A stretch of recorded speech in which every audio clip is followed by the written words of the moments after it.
with Renee.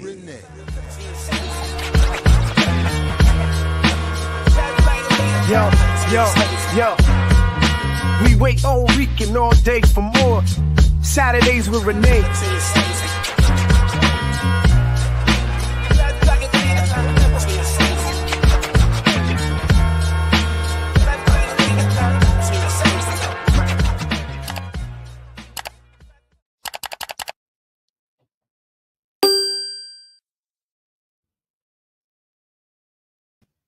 All right. What's up, world? Welcome back to episode 76 of Saturdays with Renee, featuring Renee Johnson. I'm Jared Ball. Welcome to Black Liberation Media. Like, share, subscribe, support the Patreon, all the links in the show description or at blackliberationmedia.org. Renee, what's up?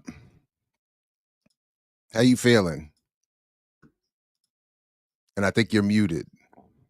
I am. I'm tired. And Friday, I slept in because we were out so late Thursday. And it's time for me to accept that I'm like borderline old lady. Because I was like, oof. Peace to everybody in the chat. Yes, and it was great. Thank you very much for coming through Thursday to the People's Forum. It was a good time, man. It was a good time. Hang out, meet some comrades, hang out with Geechee, my man Joaquin. It was dope. It was very, very dope. Mtume. And then and it was a great event. So thanks for that. And then it was, my daughter was there, which was fun and always interesting in terms of the dynamic. And the best part is you get to you get to share the tea because we're in person, right? Exactly. We got to share all the stuff we never want to talk about in writing. It was dope. Exactly. And quickly salute to Eugene Puryear, who I got to see as well. And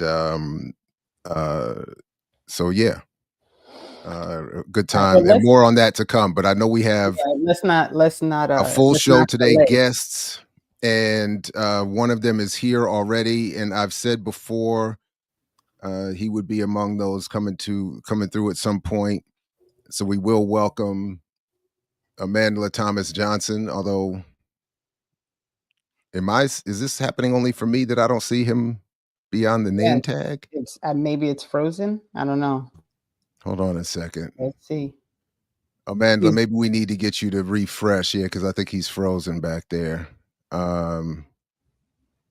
See if we can get him to log in. That was weird. But is it weird or is it? Well, yeah, that's well. Or is it the same? So, Amandla Thomas Johnson, among many other things, is a grad student at Cornell University and has been embroiled in a number of different struggles, largely associated with his and Momodou Taal's support for Palestine and their right to protest. So we are going to talk a little bit about Taal's situation, and it may not be it's not it's not out of the realm of possibility, or it is not doing too much, I think, to raise questions about. Listen, it's a lot happening. All right, and Amandla, you want to try it now and see if Amandla can come up? I think he's frozen, but Amandla, maybe if we try just audio only, are you able to speak that we can hear you? And I don't hear him either. No. So we might have to figure something else out. Checking the emails for updates. But Amandla has also written a book, by the way, that he sent, but I haven't had a chance to read yet. So maybe I was thinking that on air I would invite him and and maybe we could do it on a Saturdays for Teray's birthday in June.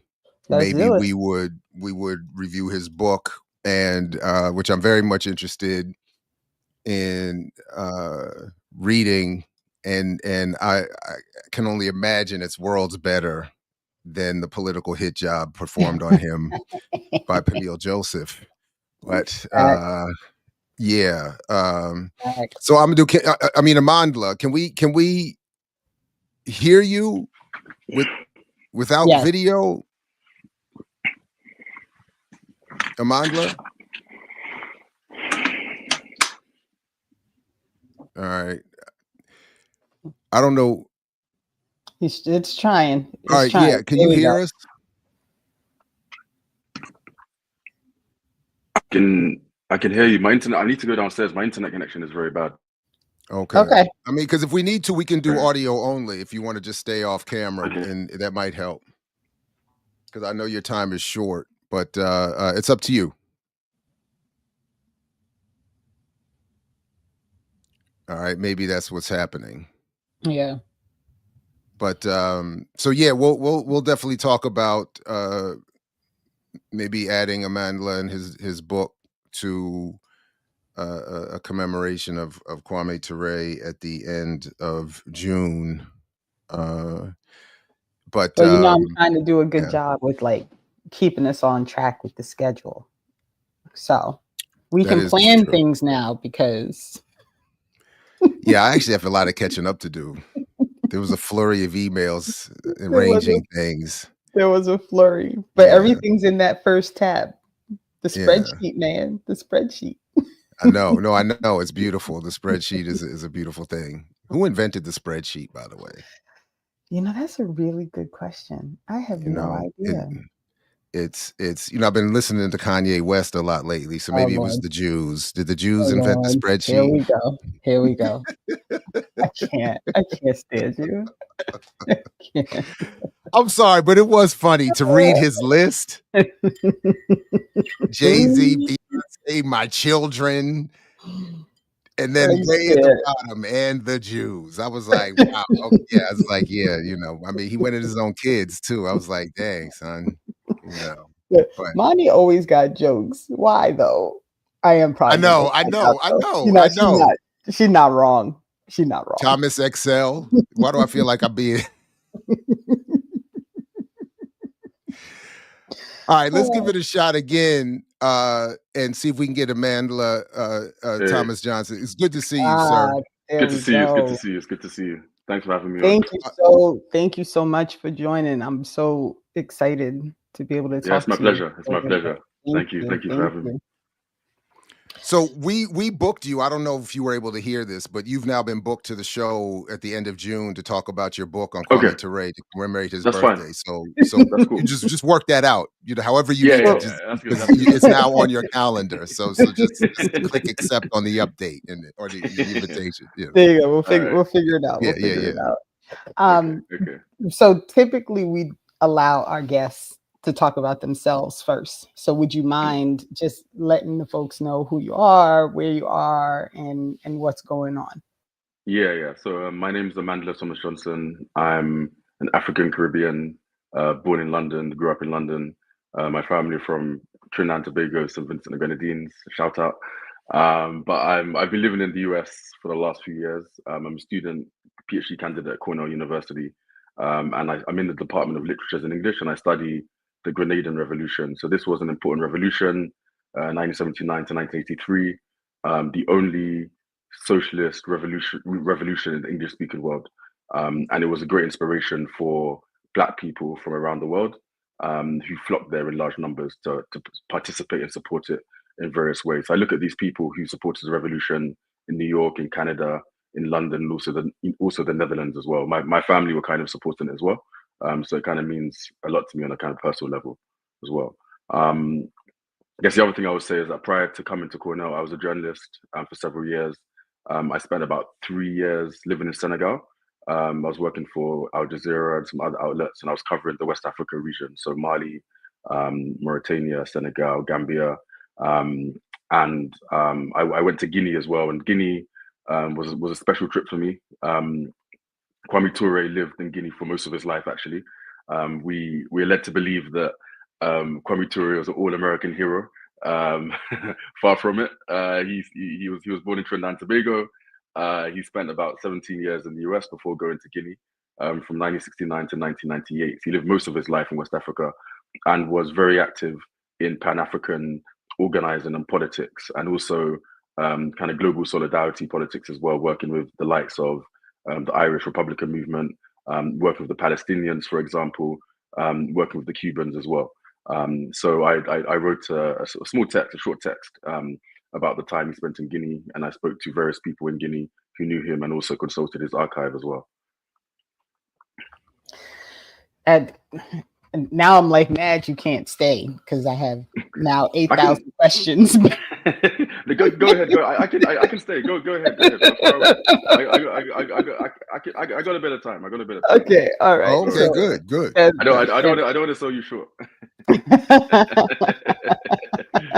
I appreciate that. And as a fellow Caribbean, because my entire family is from the wonderful island of Jamaica. Whenever I hear it, I'm always like, oh, my people, because I feel like we're all, even though the accent might be slightly different, the islands we're all family.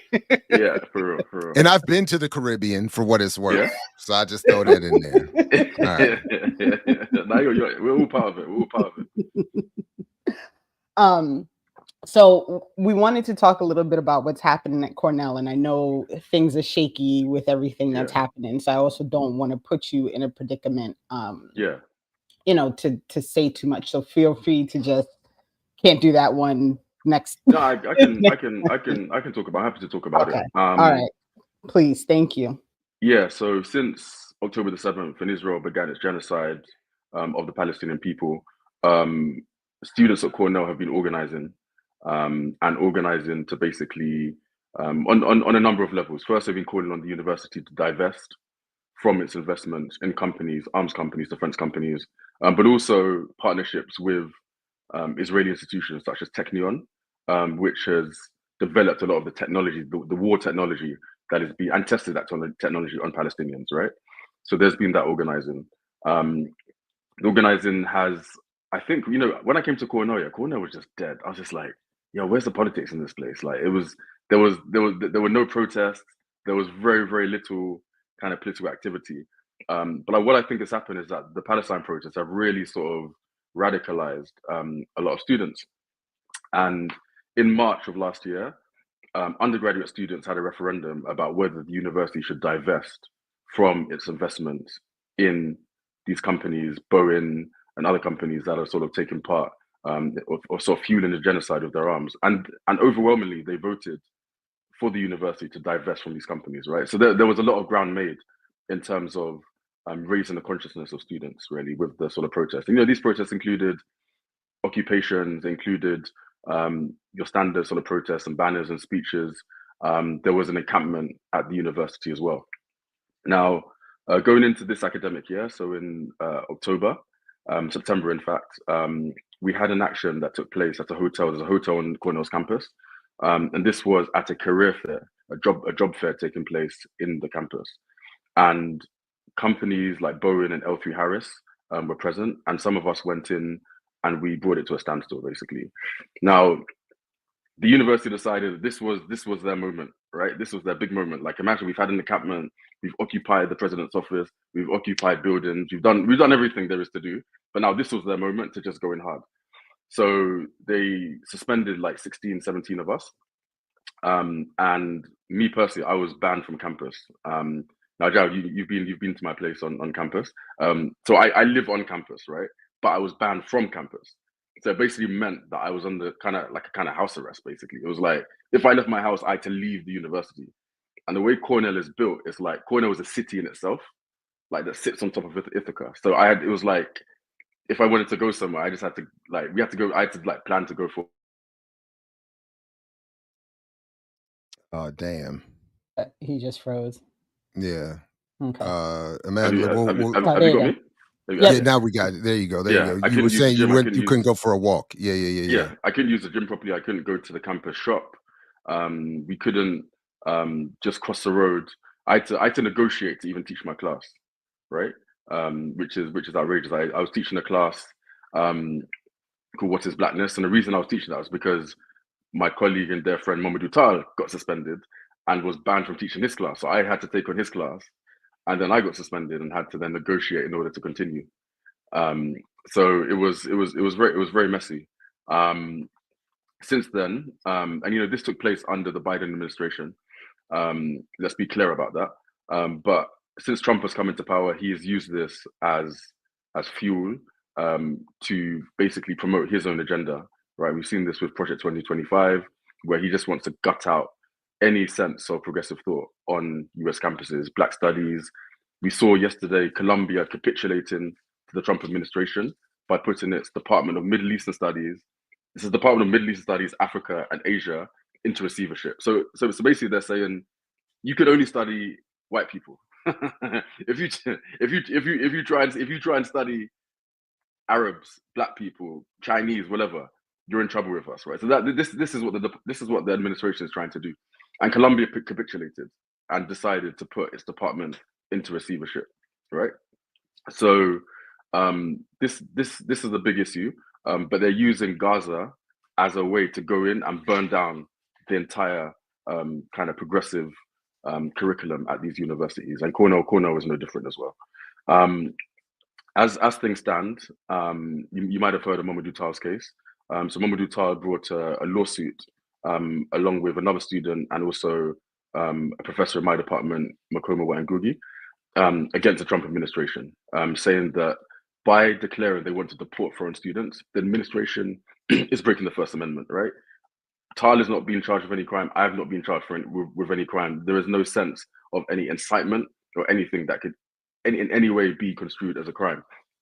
And that case was filed early last week.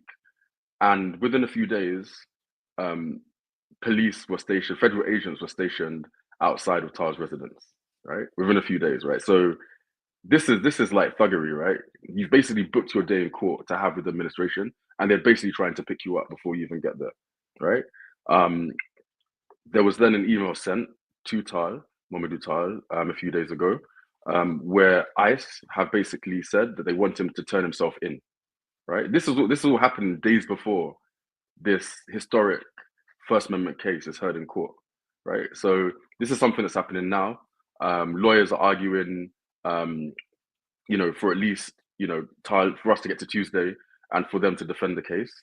The administration is pushing back, just trying to do its best for that case not to be heard in court. So now is a very tense time for those of us who are international students, those of us who are conscious, those of us who have some degree of political activism in our blood. But I think as well, I think what's important is it's at times like this we have to carry on speaking up. Like you don't capitulate right now, right? Even it will bring some danger, but there's no point in remaining quiet when we're under these conditions, when we're basically on the path to fascism effectively. Right. And in the end, as we've seen with the doctor in Rhode Island at Brown University, obviously like court orders don't really mean much either, because right. That doctor was deported, and it was under court order that like they not be deported until there was a court case. So this is you're absolutely right. This is the thing, like we could win this case. Like the Supreme Court might just say like, yeah, this is the violation of the First Amendment. It doesn't mean the government are actually gonna execute the ruling, right? So we're in very, very like dangerous territory right now. No one really knows what the law is actually anymore.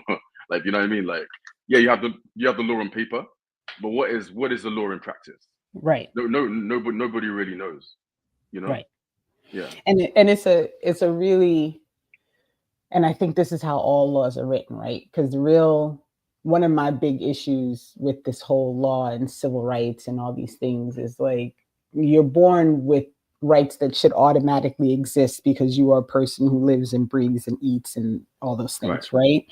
And so once we get into this space where somebody is allowed to tell you, okay, well, we're creating this thing that allows you to do the things that you should be able to do just because you're able to do them, right? Right, exactly. And so I've read, I actually, and I sent it, I don't know, Jared, I don't know if you had a chance to read it, but I read the filing for Momodou's case, and I didn't even realize there were multiple people, that it was, a multiple person case, which I'm glad to see that it's not just one person on there, because I feel like multiple people always make a difference when you're filing a suit. But I thought it was very, whenever we have to start explaining to the court, I have the right to do this because free speech is a thing. And so why am I being pursued by the government for a right that I automatically have because I live here, right? But what I found very, very interesting, and Jared, I'm going to tell you the page number because this is something that stood out to me. So count 2. It's on page 23. And I'm going to come to why this makes sense in a second. So count 2 is about the right to hear someone else speaking about something, right? And this is fascinating because for folks who don't know, and Jared, you're going to laugh in a second because there's no way you don't know this. Part of the reason that when we watch TV now, we are inundated with commercials about medicines and all these things is because there was a old standing lawsuit that basically said people have the right to hear about all these options. Right? You can't, because when I was a kid, there were no medical things on TV. Like the idea that they're going to sell you a pill on a TV commercial was not a thing, right? And so I learned a little while ago that advertising changed because the corporation sued and said, well, people who are watching TV have a right to hear about all the options, right? So it's the same logic that campaign finance is free speech. Exactly. And so this is, to see this here for me was very like, oh shit, look at how this plays, right? Like, look at how this thing that's been used over and over again to inundate us with the stuff that we really don't need to hear about. But, they have a right. So we have to hear about it. It's in there, yeah. And right. And, we go on. No, go ahead. Yeah, and we all know that there've always been exceptions to these laws, right? For certain groups of people, of course, Black people, but also, McCarthyism, right? We've seen these exceptions play out after the War on Terror, during the War on Terror as well, right? That certain groups of people are denied these rights, which we are told in the Constitution are self-evident. That's the word, right? Self-evident. Like we know these rights innately, right? But yet here we are arguing about the right to call a spade, to call the massacring of hundreds of children within 48 hours a genocide, while people can go onto national television, right, and say that they support the massacring of hundreds of children within a short space of time. Like, it's absurd. And then also the right to not have that legit criticism dismissed or added as some sort of hate crime of quote unquote anti-Semitism. Right, that as well. Yeah. Right. And sorry, just real quick, if you scroll up a little bit, Jared, to page 20, there's a quote from Trump. And the last part of the quote, I was like, wait, are we serious with this? Because it says, if you support terrorism, including the slaughtering of innocent men, women, and children, your presence is contrary to our national and foreign policy interests, and you're not welcome here. And I almost fell out of my chair because he just self-deported. Right. I'm like, all of y'all need to go. Like, what are we talking about right now? And all take that South African colonizer with you. Right. Or that Dutch descended, whatever he is, with you. And Yeah, like we should, coming back to Kwame Ture as well, right? Like, Kwame, SNCC is the sort of like the big example of this happening, right? That when you talk about Palestine, you get dismantled, you get destroyed. They're one of the earliest organizations during the 6 Day War, 67. They came out very publicly against it, and within a few months they were finished. Like, their telephone lines were taken, their funding was just like stripped away from them, right? So they really are an example of what happens when you talk about this. And we're now here 60 years later going through the same thing, you know? So it really goes to show like how uneven this country applies its own laws when it feels its interests are at stake. Absolutely. Absolutely. And it's, and I don't want to act like I'm surprised, because this is not surprise, right? And I keep getting into arguments with people who keep telling me like how much worse it is. It's so much worse, right? And I keep trying to get people to understand it only feels worse because you were never affected. You never felt affected by it before, right? Like you didn't feel like it was really impacting you. But all the things that are happening right now are not new things. They're not things that have never happened before. They're not things that, are unique to this particular situation. It just feels but this is also part of media and what they do when they, when they focus on things, right? Like Trump's doing it. So now it's really bad. But as you said, it started under Biden, right? I mean, we have to be clear about that. We have to be clear about this, that this started, I mean, I think there are phases to this. Like after 9/11, you had all these laws passed, Patriot Act, you had all this stuff about material support and all that. And I don't want to say at least, because that's not the right way to put it, but they were trying to like at least catch you using criminal offenses, right? They were like, this is a crime, we're gonna arrest you, we're gonna lock you up, right? Now you're not even committing the crime and they're locking you up, right? So like the kind of burden of proof that they're using now is as really as really been lowered, and I think that's the mechanism that they're using to catch people now.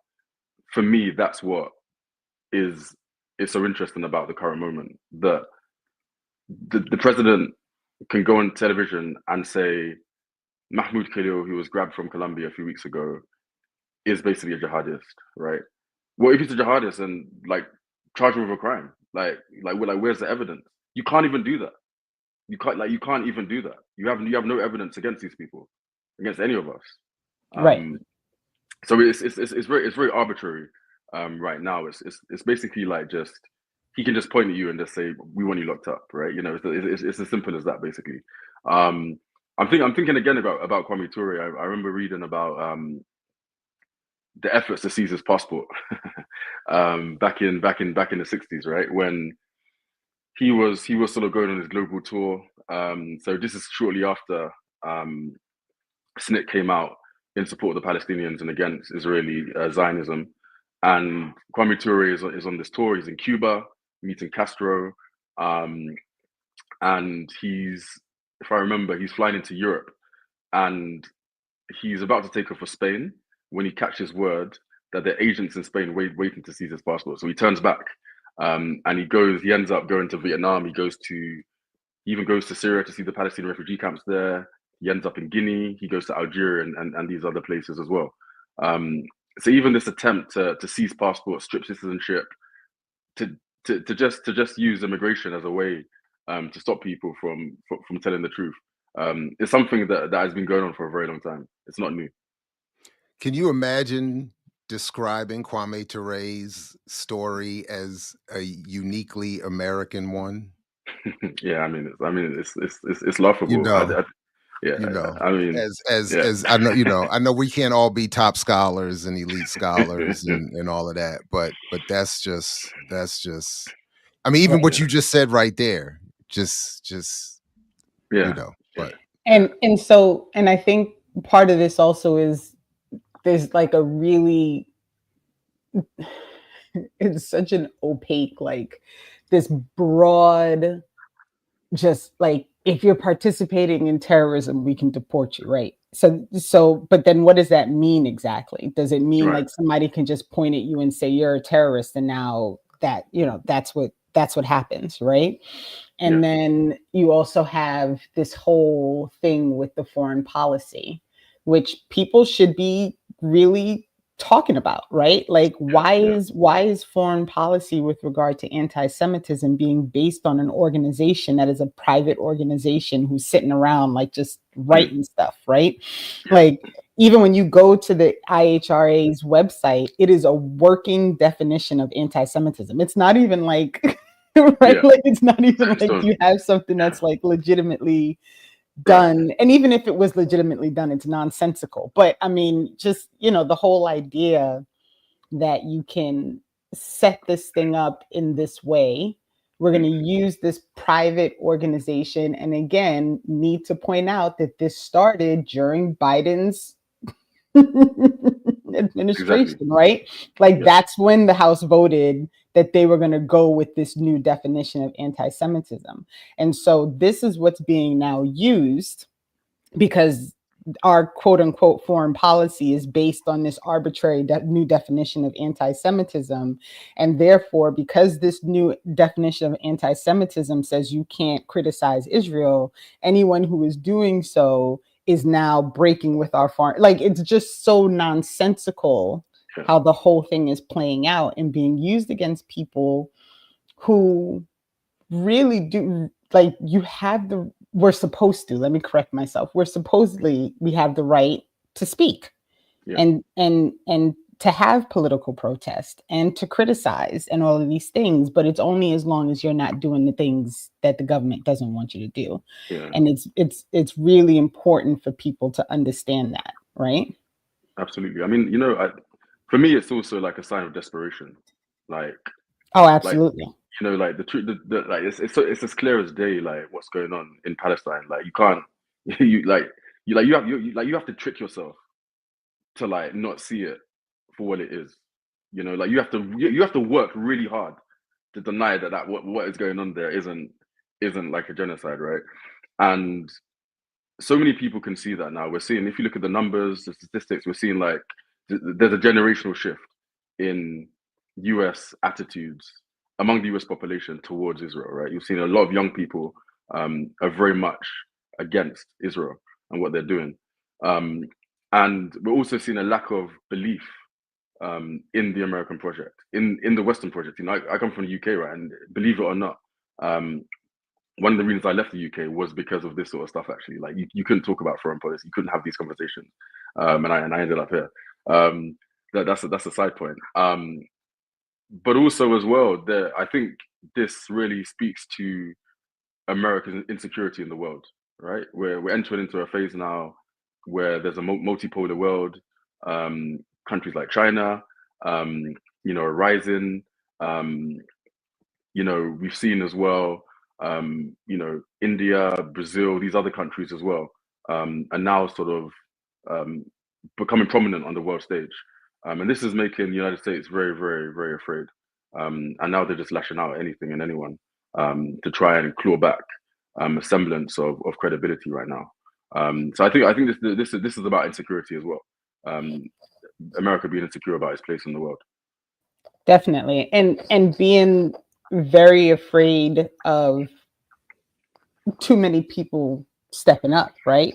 Because I always like to remind people, like, the government's outnumbered. Right? Like, the reality is the government is outnumbered. And so the best tactic for them is to scare people enough that they don't actually have to do something to combat a full uprising of the people, right? And so a huge part of this is just kind of filling in on that scare tactic and making sure, and Trump says this, right? It's actually quoted in that same filing, where he says, like, once they see that we're going to start arresting people, they'll stop.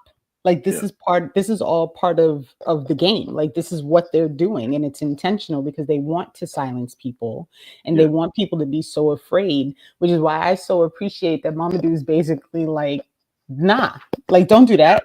Right? Like, I appreciate that you're like, nah, don't do that. Like, this is not the time to capitulate. Like, this is the time to actually continue to speak, continue to be loud, continue, because the minute they realize that they're winning, everything's going to be lost.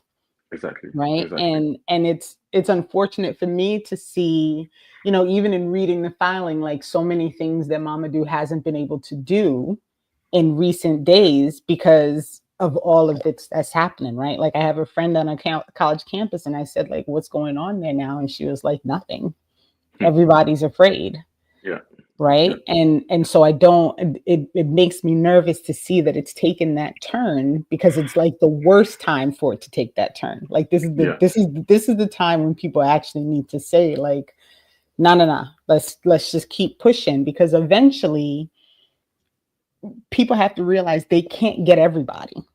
Right. Yeah. Like they simply can't. There's no means and no way for them to get everybody. So the government would have to capitulate if everyone else was actually doing something. You know what I mean? Yeah.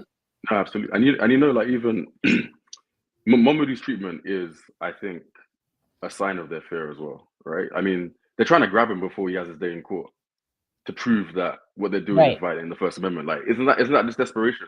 Is that the definition of desperation? Like we we don't want you to come to us and show the world what we're doing is wrong, so we're just going to lock you up instead. You know, that's the greatest sign of desperation. I mean, I think we should also think about, what happened in the aftermath of, the slaying of George Floyd as well, right? And those protests as well. The establishment is afraid that, they saw what happened there. They've seen what's happened now. What, 4 or 5 years later? In very quick succession.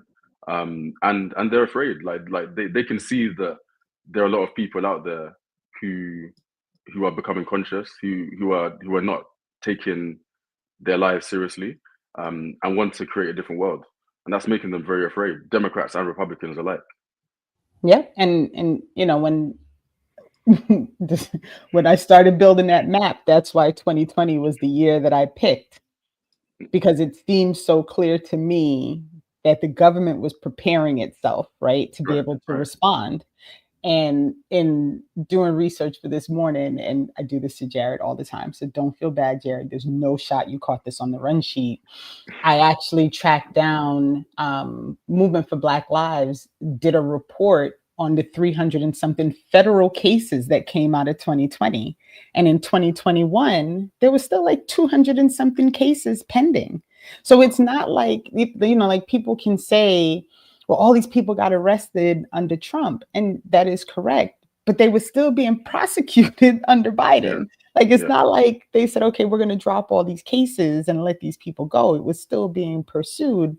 And I read an interesting article, which is also on the run sheet, sorry, Jared, about a dude Just let me know which one you want me to pull a dude up. out of Philadelphia who is still incarcerated. Like he's waiting. He's just like riding out his 5 years from his federal charge.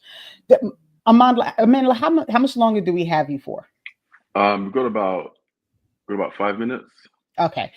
Craig, can you give me a thumbs up if you're good to? Okay, good. So I just wanted to make sure we were good behind the scenes. Can we just do we have time just to get a few minutes? I don't know, Renee, what did you want to wrap with, but a few minutes on Momodou's case, absolutely, like where we are with that. Absolutely, like, absolutely. And one of the reasons why, of course, we understand he was not able to join us this morning.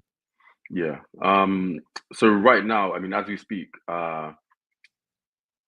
when the officers came to the house the other day, so these officers were spotted, stationed around the house in strategic locations, as though, like, it seemed to me that if Momodou was to, like, leave the house or something, they would swoop in, and they had all the bases covered, right? So since that happened, the lawyer has filed a case, a sort of emergency sort of case, with the same court that we're going to on Tuesday, to sort of say, look, this is happening. I need you to prevent them from taking him before he has his day in court, right? So the lawyer made that petition 2 days ago. Today, the defense, which is Trump in this case, are now going to present their arguments as to why they're trying to grab Momodou. And what the judge wants to basically determine is, are they grabbing him because he sued the government, or do they have another reason for grabbing him? It's clear to us that they're doing it because they don't want to have his day of school. It's retribution, basically, right? So the judge will rule on that. Hopefully, she will say, no, you're not allowed to take Momodou right now. He has to have his day in court. We're hoping that's going to be the case. And if that's the case, we're going to be up in Syracuse, for the hearing on Tuesday. Look at that. Look at the state. Perfect timing. The idea basically is that an injunction basically comes into effect, which prevents these executive orders from being executed, right? So this will prevent Trump going after students like me who are pro-Palestinian and trying to deport us. The government might then appeal. Then it goes to another court, and then after that it can go to the Supreme Court. And what the Supreme Court is like. So we're struggling here. We're continuing to talk about it. I think there's public opinion is swaying to our side. If you look at, the fact that the New York Times and the Guardian, whatever, are writing about this favorably, clearly shows that there is a concern about First Amendment rights right now. So that I think that's positive. And yeah, we're doing interviews where we're raising consciousness. There've been there was a protest, a rally on campus in support of Momodou. A lot of people attended. Just last week. So people are still coming out. People aren't afraid. Just to come back to your point before. So 17 Cornell students were arrested 2 weeks ago at an event on campus where they invited like a Israeli. They have these events on campus. And it's like, we're going to make them really balanced, right? We're going to have a former, Israeli foreign minister, a former Israeli minister. We're going to have a former ambassador to Afghanistan, and then we're going to have someone from the Palestinian Authority there as well. And they're calling that balanced. Anyway, they all of them to some, are basically colonizing imperial agents, in some way, including the Palestinian Authority. So during this event, a few students got up and walked out. They walked out of the room and were arrested for doing that. Wait, I'm sorry. Hold on. Wait. So they got up and silently walked out and got arrested. Walking out. They got arrested for leaving the room. Wild. Yeah. That's wild. So this is what we're facing here at Cornell. But it's good. It's good to see that students, are still being active. The students, and just to be clear, sorry to cut you off, but just to be clear, the arresting police were campus police, or do they actually bring in? They were campus police. They were campus police. Which I think is actually an important distinction because it's a reminder of what these institutions are here for. Cornell could have decided not to do that. Yeah, it wasn't. Exactly. From what I understand, it's not as though the state of New York was imposing on Cornell this need to arrest these students for quietly getting up and leaving a room. Yeah, exactly. And I'm super curious how Cornell has kept all of their activism so quiet, because Cornell is not like in the news for all the things that have been happening on campus. And I happen to be slightly privy to it just because I know people at Cornell. So I know like stuff is happening. Yeah. So that is curious to me. And I know you had something to say, but I just want to make sure you get an answer to this question, which is can folks show up to the court and support in Syracuse? Yeah, folks can show up in Syracuse 2:00, Northern District Court. And this is Tuesday, right? Tuesday, okay. Yeah, 2:00. Tuesday at 2:00. Get there early, get there for 1 if you can, and all that. So yeah, please show up. On that point, yeah, since one thing we struggle with here at Cornell, and Jared can attest to this, that we're in the middle of nowhere, right? we're not in the big city. Facts. Ithaca is in the middle of nowhere, and it's gray. It's gray. It's gray. So when media come here, it's like they catch a flight, because if you drive here and drive back, that's a day's work basically. So it just means that we don't get the same coverage as other places. And we try and put ourselves out there, but we just don't get Columbia is in the middle, is in the belly of the beast. Princeton is around the corner. Yale is not too far away. Brown, it's a bit closer maybe to Boston. So I think geography means that we don't get as much coverage as some of the other universities. But a lot has been going on. A lot has been going on at Cornell. There's no doubt about it. There's organizing taking place all the time around this. Yeah. Crazy. So I know you have to go, but we have your promise you're going to come back in June. Yeah, it's already booked. It's booked. We've been trying to do this for the last 4 years. Remember, we spoke. This is really my fault, actually. It's always going to be Jared's fault. Yeah, it's always going to be Jared's fault. And just know, me on the case, this is not going to happen. Yeah, I'm looking forward to that. I'd love to talk more about Kwame Ture and everything. That's awesome. Everything else. And, I'm saving your email, so I'm gonna. Of course, we're gonna keep in touch. Yes, please, and thank you. So, is there anything else that you want to share before we let you go? Just, a lot of us are afraid, but that's not an excuse to stop talking. You know what I mean? So yeah, we got to be courageous at this time, and not just roll over with what's happening. Keep speaking up, keep doing our thing. We have to. That's at the end of the day, and also remember the Palestinians as well. So and other peoples that are suffering around the world. It's easy to get caught up with what's happening in this country, but we're very privileged living here. So you have to also be mindful of what's happening elsewhere. I would say that.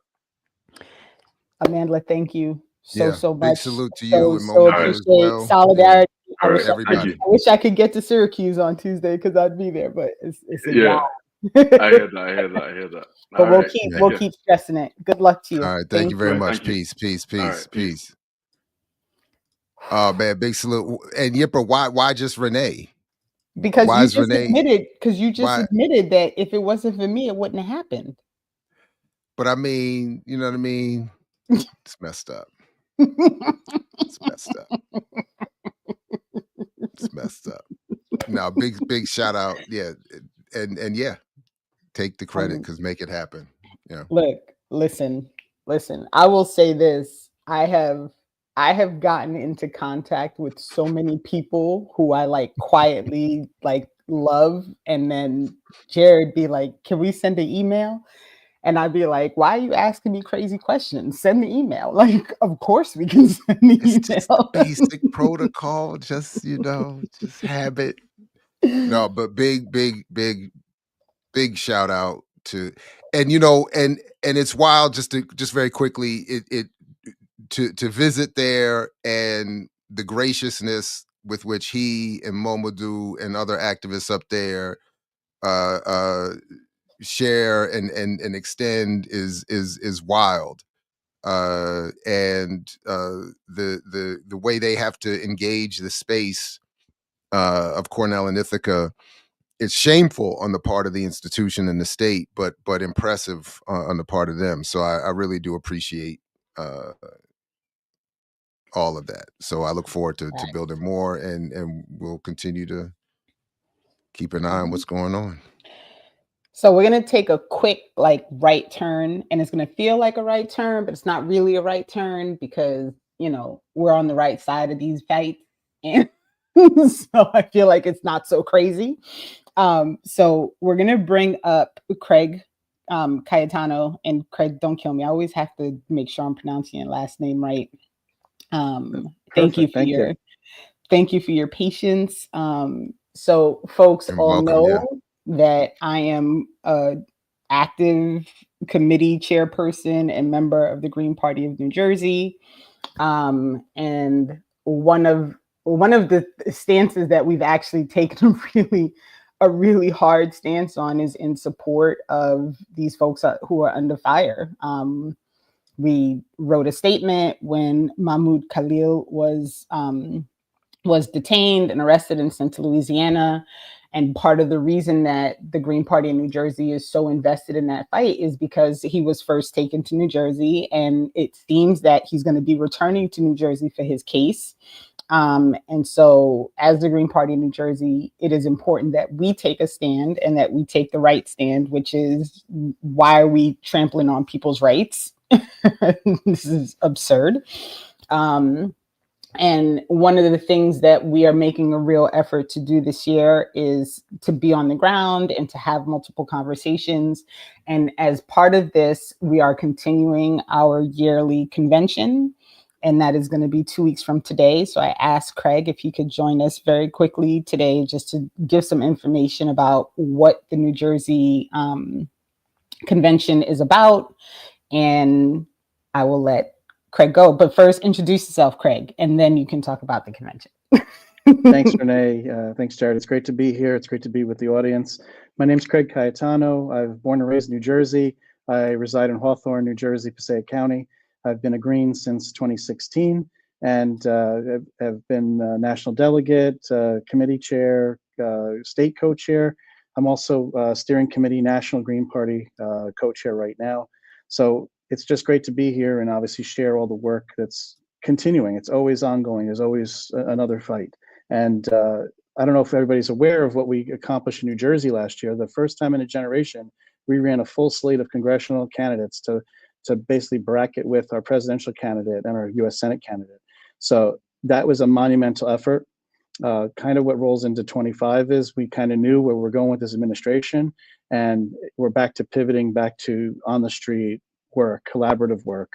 So nationally, we're working on outreach. We're going to do more collaborative work. We were just in national at the Worker Strike Back conference.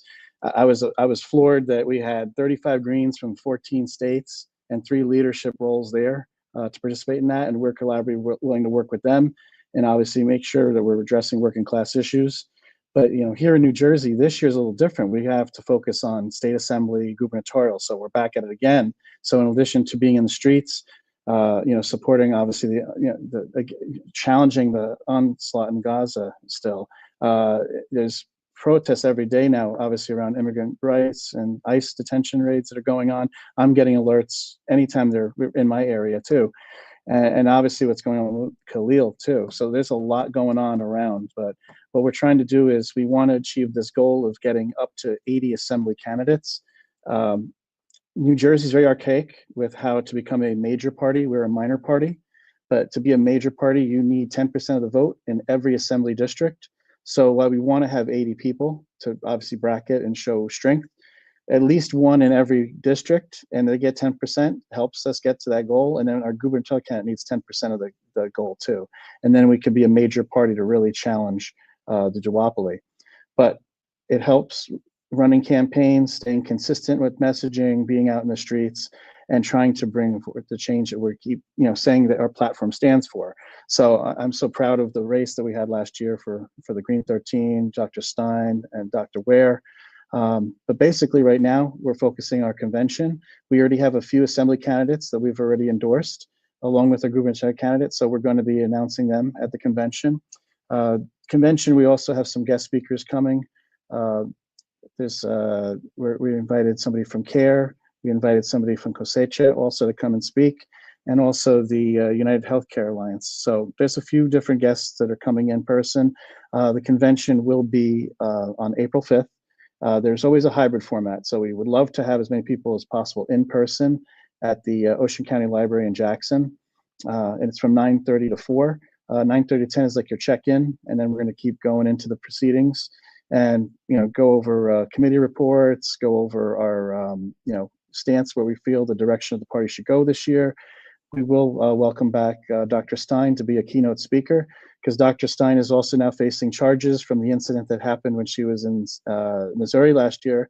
When she was at one of the protests, the cops basically were using their bicycle to ram her and knock her down. So now her and the other people that were in the entourage are being brought up on charges. So she's going to be addressing, obviously, debriefing the campaign, bringing up the continued movement work that's going on.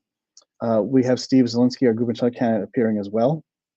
And basically we're going to be having some presentations, going through our candidates, getting them up to speed on some of the candidate requirements and stuff. So, and leadership elections, bylaws. One other thing that we're working on now is, since Dr. Stein's movement, there's been a huge insurgency to the Green Party nationally, especially in Dearborn.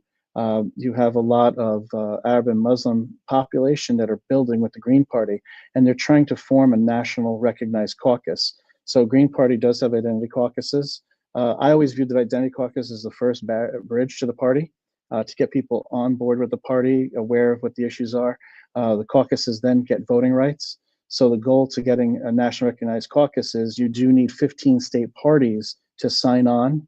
So we're one of the state parties that are working to establish this as a basically like a preliminary caucus or introductory caucus, and then we can then proceed to formally announce them as a caucus at our convention. So there's just so much work going around the country right now and here, and I'm just proud to be here to try to give everybody an idea what's going on. Thanks, Craig. I annoy the shit out of Craig sometimes because I'm always with the text messages and the questions. But we've been doing a lot on the ground, and I'm really excited to be a part of this role that we're going to try and play here in the state of New Jersey. We're updating the website, which is going to be really nice when it's done. And we're working with PSL in New Jersey. As folks know, we're doing a book club on socialist reconstruction. The first meeting is done now, but we're ongoing. We have another like 2.5 months, so we'll keep moving with that. But Green Party, we're pretty out and about. I feel like every time there's something happening, there's somebody out there on the ground participating. I was on All Politics Are Local last night, and I told people to look for Steve's hat whenever they're somewhere, because you can't miss Steve in his cowboy hat. And so, but I would love to see some folks come out to the convention. We do provide lunch if that's a poll for folks. So if folks can get out to the Jackson Library 2 weeks from today, and again, check-in starts at 9:30, right? We'll get the program started at 10. We'll roll until about 4 o'clock. Dr. Stein is slotted to come on just after lunch, so I think it's around like 1 o'clock she's slotted to speak. And so, is there anything else that you want to share about Green Party or what we're doing, or anything that folks want to talk about, might want to hear about before you go? There's always something to talk about, but mainly is just obviously, we're out there. We may not always identify as Greens, but we're there. We're always showing up, attending all these different various events. But yeah, we always welcome everybody to join us. Like I said, if you can't attend in person, there is a hybrid format. You can more than happy to Zoom in. The Zoom link is on our website. There's a tab on our gpnj.org website to sign up for the convention. We've basically laid out some of the details of the itinerary and agenda. The rest will be uploaded, this week. And yeah, you can register there. And hopefully, if we don't see you in person, we want to see you on Zoom and get to learn a little bit more of the party. We're seeing a lot of pushback or distaste and distrust, obviously, with the Democrats again. And I think everybody's so agitated at the point where they want a home. And we just got to keep being out there, stay consistent, and I think we'll be, definitely expanding and growing overall this year. Do we have a couple minutes? I have since Craig is here, I have a question or two. Yeah. Given your experience with the party and relationship to the national body, so to speak, when you hear, as I know you do, when you hear the criticism, well, Greens only pop up every 4 years and run a president, and that's why we don't vote for them.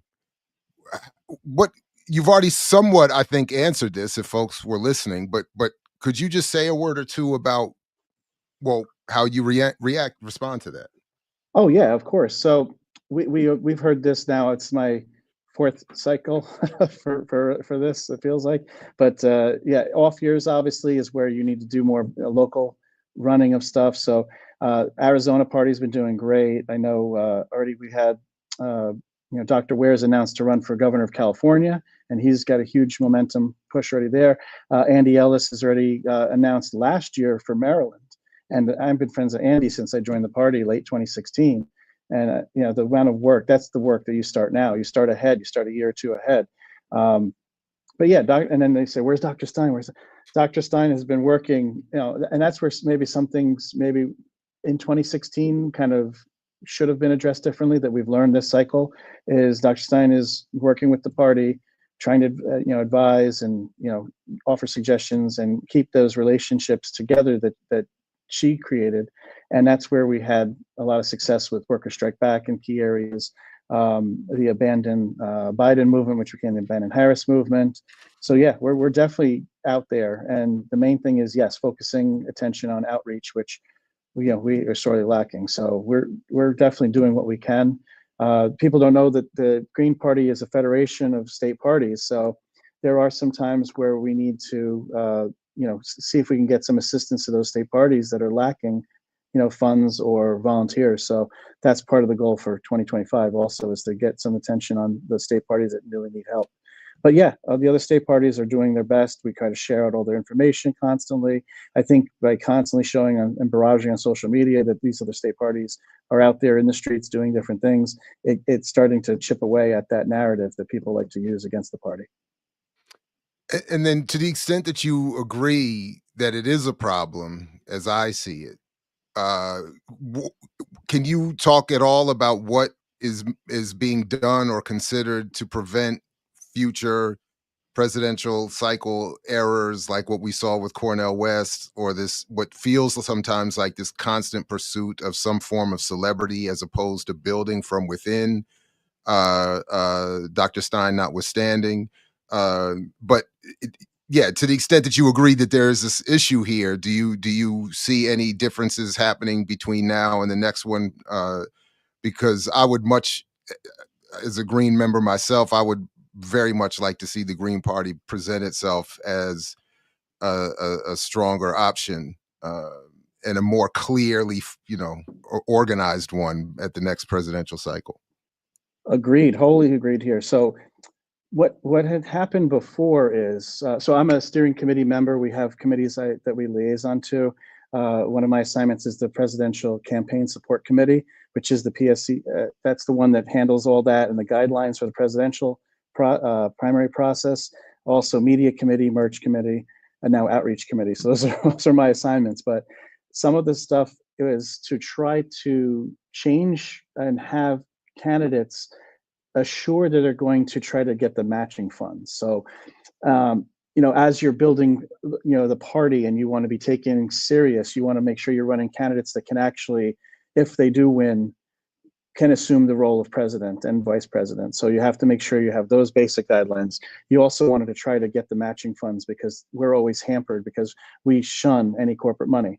So part of what we tried to do was to change and make the rules better. But in some states, you can't always have registered party members, like in terms of just going to the voter rolls and saying, oh, I'm green. So that's easy. So some states we're trying to say get a dues paying model so you can track people better. So the point with the presidential campaign was we were going to try to have forums, and the candidates that had announced, obviously Dr. West, and there was 2 or 3 other candidates that were running and vying for the nomination. Some were obviously serious, some were just obviously pursuing maybe their own state path. But we wanted to obviously expand the viability of everybody. Sorry about the light there. But yeah, so that was part of the thing. And I think there might have been just a miscommunication and we never got a chance to have a clear conversation about that with Dr. West. That, it was all about elevating the party in key areas like Greens around the country, and also obviously elevating their campaign. But yeah, it was going to be an open process if anybody wanted to make it open. And in the end, we had Dr. Stein go in and obviously, pick up the mantle because we had ballot lines that we didn't want to risk losing. So I think going forward is matching funds are tough to achieve anyway because the government's trying to abolish it and obviously not pay out on it anyway. So some of us are debating moving the whole precedence up like almost a year or up to January 1st of 2025 and have a candidate announced, January 21st of the presidential year, that year, like right on the first of the year. So you have more time to obviously campaign, fundraise around, surround the candidate. I love Claudia, and I love Claudia's message and campaign. Their party structure is a little different, so they were able to obviously process and pick out their candidates and nominate their candidates differently than us.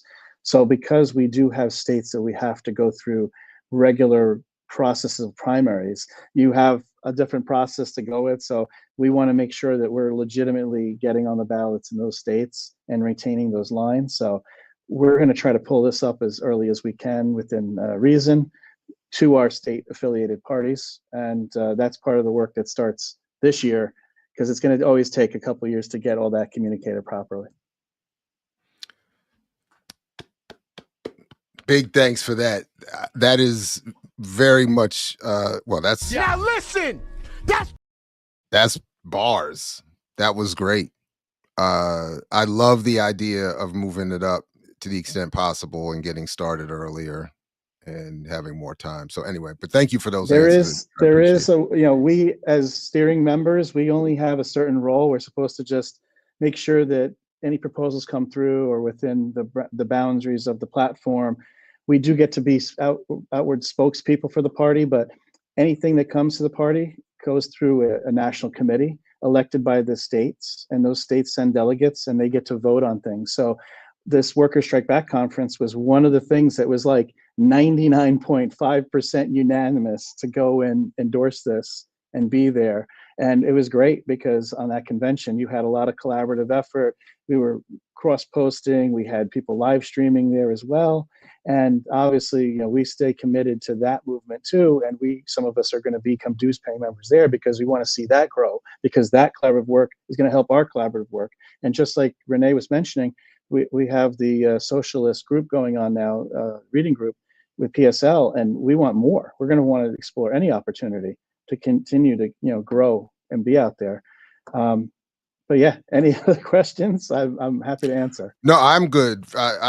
Yeah, I mean, those were two. Yeah, I'm good. No, Thank you. I'm good. I dropped the link in the chat for folks who are in New Jersey and might be able to join us in 2 weeks. We actually, I did the same thing last year. I snuck out and I did the show from another room, and then I came back in.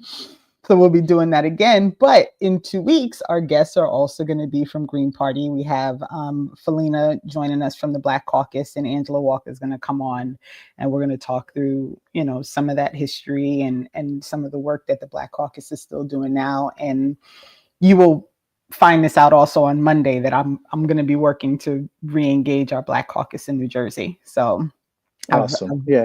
I've been given the nod from the National Black Caucus that I can't put it off anymore. So we're going to start trying to do that work also within state. And I know you all are fully supported and it's already been established. So I don't have any concerns, but I'm excited, and it's always good to know that I have people who support. So for folks out there, whenever I'm talking about all these things that I'm doing, we had that webinar and Jared and Geechee and Ntume and Felina joined, and that was a GreenParty of New Jersey webinar, right? So in April, we've already agreed we're going to do one on policing and immigration.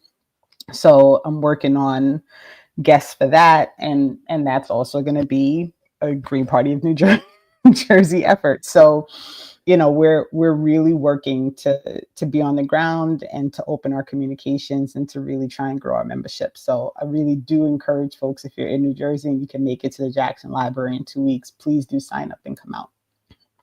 Yeah, and if you can't, like I said, join us on Zoom, follow our socials. Obviously, we have YouTube account, we've got Instagram, Facebook, the GPNJ, GreenParty New Jersey, can't miss us. I'm happy to always admit we have some weaknesses, but we're going to work together to overcome them and just become stronger together. All right. Thanks so much, Craig. I appreciate you coming on. Thanks for the time. Thanks for having me. Thank you very much, Craig. Take care, everyone. Take care. Right on. Peace. Excellent. Look at me bringing on somebody from the state who actually does stuff nationally so you can ask questions. That was Perfect. And the answers were, I mean, and the answers are better. That I'm very happy to have heard those responses. Right. Um, Right. so Much appreciated. And we yeah. have, so this is, I, so the question is, why didn't they have a primary when they could have had one, and then had Cornel West which I guess he meant to write waste 4 months of people's time. You know, the man that called Joe Biden his brother. There was a primary Yeah. for the presidency. And Different if I remember, states, that was part of the problem he had, right? right? He didn't want to campaign for a primary. That Yeah, he was didn't want part to of the do it. reason that he left. So the you know, just so people are aware, different states run their presidential endorsements and campaigns differently. In the state of California, you have to put somebody on in order to do any kind of presidential campaign. So they were going to run out of time. And that was why in California, Jill Stein was the person who was listed when they did their filing for the presidential campaign. However, in states like New Jersey, we actually had a vote. So we did a primary, we did a vote. It was at our state convention, and the presidential campaign. We didn't assign ourselves as endorsing a candidate until the state voted, and so the vote actually went to Jill Stein. It was overwhelming to Jill Stein. I will say I did not vote for Jill Stein in the Green Party primary, but I'm saying that for the sake of people understanding that it's not, it was not like this idea that like people just got thrown on there and there was no process is false, and it's not correct. And In so fact, I that wanted to became make part sure of I the addressed it. problem again. That's Right. the thing. And I think that's itself a problem. A massive problem. So, So because it's, and listen, not for nothing, I would imagine that it's not a fun process to run for for president, or for any actually like any kind of political space. It's definitely not something that I I. don't know, man. I mean, look, I only But did it you know what? You're briefly. right. What? Listen, talk about it, because Well, I'm well, curious. well, but I mean, look, I don't want to. On some level, I have to be real, and let's not equate certain things. I mean, mine was in many ways, with all respect to our effort, a haphazard, thrown together. You know, they had initially the little crew that approached us had approached. They wanted Head Rock, who I was doing these sort of these not sort of these shows with. We had developed a a a, a lecture performance live mixtape show called Capital with the O, spelled with the O. He would want me to remind us of that. Resistance. And it was dope at its best. It was dope. What we had done, I thought, was exactly what I would want to have seen from a professor and wannabe public intellectual and a brilliant MC. Like, we had a DJ thing, we had a little visual setup for. I mean, we the idea was really dope, but they wanted him. He didn't want to do it. So, because literally, I think I was sitting there, they were like, "Well, why wouldn't you do it, Jared?" And I said, check with my wife, and was like, all right. And I if look, we had no money, we didn't have a lot, we had no, you know, team. We were throwing things together. But for the most part, I had fun. If I always thought, if I could have gotten an actual budget to do this, where we could have maybe elevated the conditions just a little bit. Oh, my bad. Damn. Elevate the conditions just a little bit, because we were really roughing it. And I don't know if I would have wanted to sustain it at that level quite. But I had fun going around the country, making a case, engaging with people. In some cases, I actually enjoyed with people I would never engage in normal life. And I mean, and to and to see what it would be like to try to help build something a little. I actually enjoyed that part. The the only issue I would have had or had at all was trying to just learn the legal things about FEC filings and the nuts and bolts of the Green Party's procedures and stuff like that. But other than that, I don't know. We had, and when Hetty was, he traveled a lot with me, and we linked up with Glenn Ford over here. We linked up with oh, I mean, a lot of people around the country. Anyway, anyway. I had a pretty good time with it. So I don't know what it's like to be doing it at maybe other levels or with other levels of expectation for the campaign. But yeah, I had a That's good time. interesting. So That's interesting. Did you ever get that question yet, by the way? Have no, you gotten it? no, No, not yet. All right. I think I think they it's might all be good. I think they might be nervous about it because I was like, Why? I don't know. I No, don't we're gonna know. we're gonna rap. Let's rap. Let's Yeah, hang let's out. wrap. Let's figure it out. And yeah, yeah. So there's at least a very good discussion to have had to be had. Yeah. And but I am ramping up my Columbia Association Board I was just about to ask you where you were with that process. campaign. So I filled out the questionnaire Thursday morning to meet the deadline. I am meeting with a little team of folks to develop a campaign strategy. So it's interesting. It's going to be interesting. Interesting. Yeah. So now And this means that you are going to be the person from your current group who So I represents would be so entire. currently I'm on the Hickory Ridge Village because Columbia is made up of villages, and I'm on the Hickory Ridge Village Board. Every village has a board. Each village also elects someone to represent that village at the step up, which is the Columbia Association Board. That has, and I'm learning the details of this still because I've never engaged this process, to be perfectly honest, in all my years of first growing up here and then coming back here to raise our children.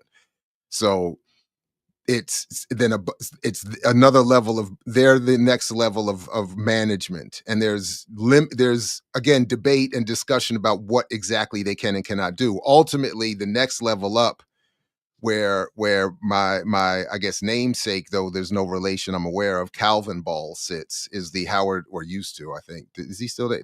Anyway, the Howard County Council, which actually has the political power over Columbia, and that's part of a debate I would like to push a little bit more, and see what. And when I learned that the people on that some on the leadership team of the Columbia Association Board are in making hundreds of thousands of dollars,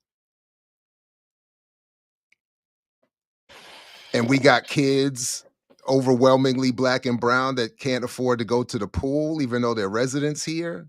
Nah, son. Nah, Yeah, that's son. It's wild. time for Jared to wake up a little bit to his surroundings. uh, That don't work for me.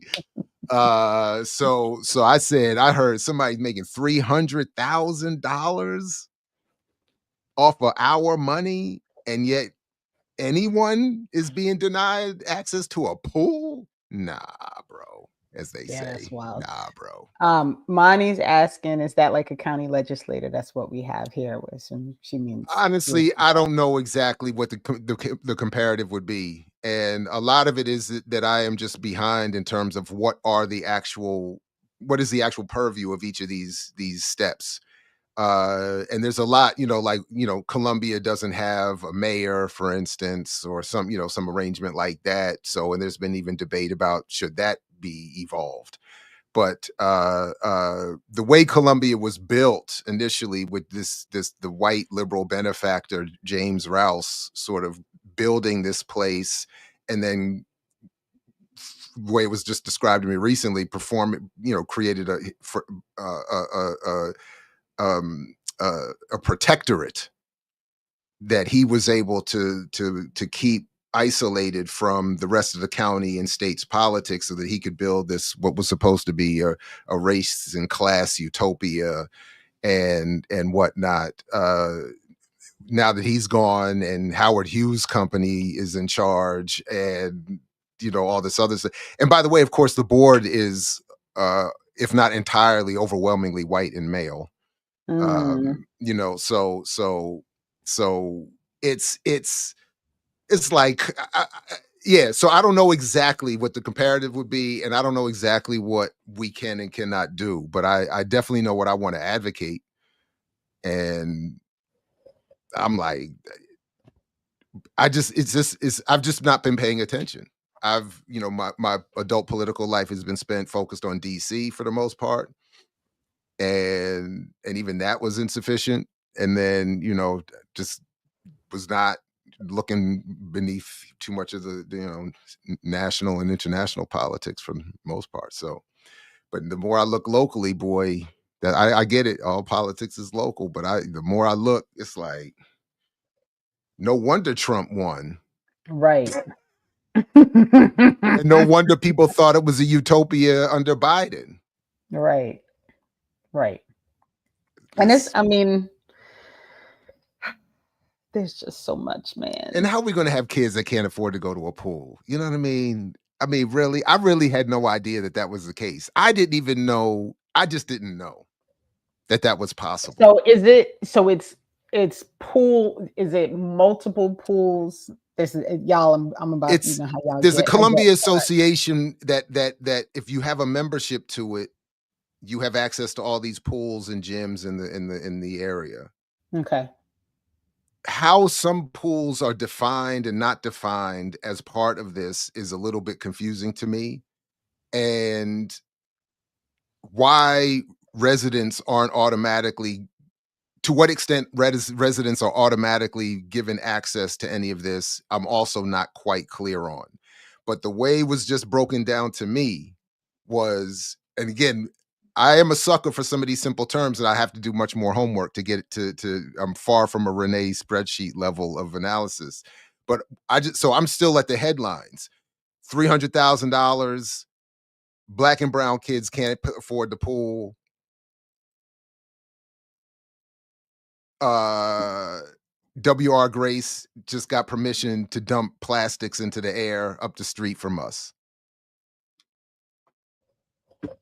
Yeah. And I'm like, where's the conversation? Like, so I'm like, that was all I needed. I was just like, that was all I needed. I want to, we need to push the conversation.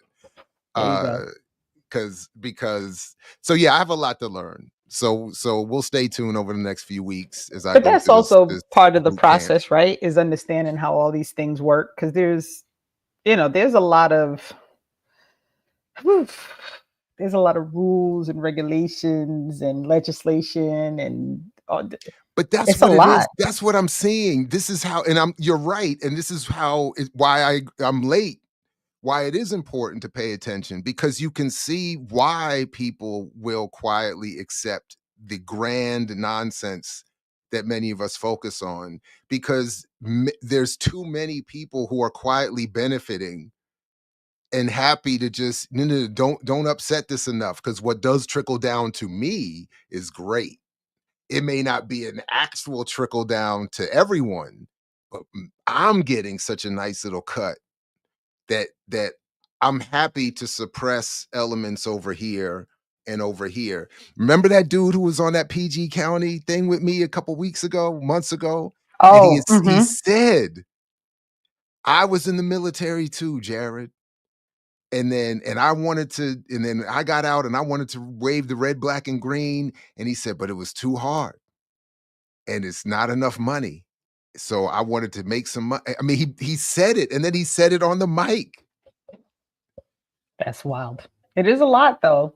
It's a lot. And as I've been doing, doing some of this research and following what's happening with Mahmoud Khalil and what is now happening with Momodou, I've been reading a lot of these like laws and how these things are, trickery when they write these things up, right? Because you think it's one thing, and then by the time you start really reading the details, you understand that there's something else happening completely.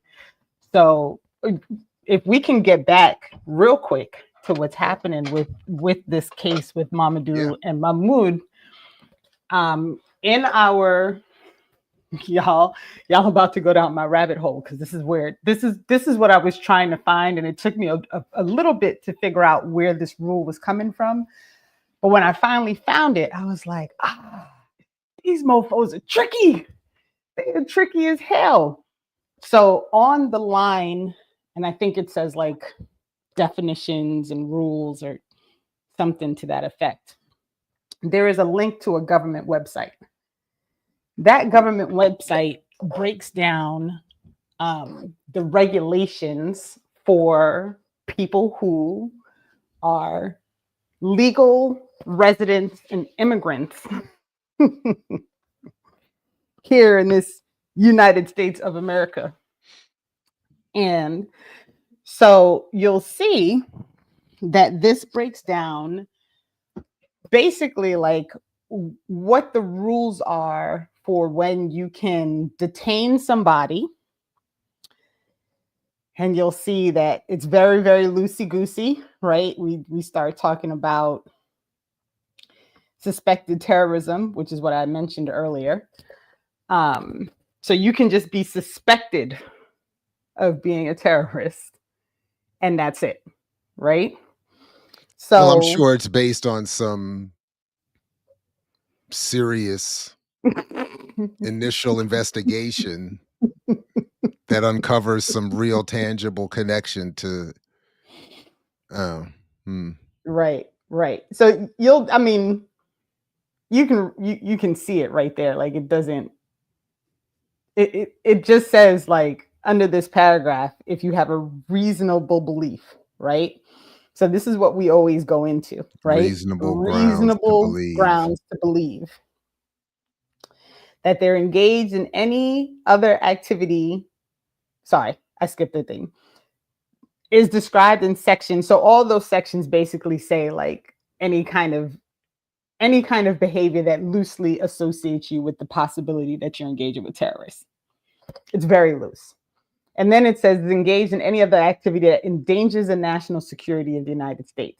So this is the thing that they are using when you hear them say you're a terrorist, you're associated with jihad. The reason that they do this publicly is because they want to associate the person with this rule.